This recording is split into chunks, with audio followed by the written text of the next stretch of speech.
So వర్షాలు, దోమలతో పాటు dengue ఇవన్నీ కామన్ అండి, ఎవ్రీ ఇయర్ జరిగేది.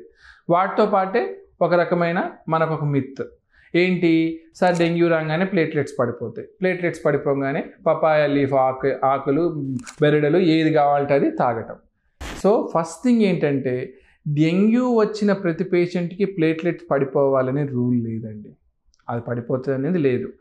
ఆ తర్వాత అలాగనే వాడికి డెంగ్యూ రాగానే మనకి పపాయ ఆకులని అవని ఇవని దాని రసాలని చెప్పేసి ఇవ్వటం కూడా తప్పండి. ఇన్ఫ్యాక్ట్ అలాగా మనం ఇస్తే పేషెంట్కి వామిటింగ్ సెన్సేషన్స్ ఎక్కువ అవ్వటము, ఆ వామిటింగ్స్ అయిపోయి ఇంకా మళ్ళీ ఫ్లూయిడ్ లెవెల్ పడిపోవటము, బీపీ పడిపోవటం జరిగి లేనిపోనిది వాళ్ళు లివర్ ఫెయిల్యూర్ తోటి ఇంకా ఐసీయూ దాకా వెళ్ళే ఛాన్సెస్ ఉంది.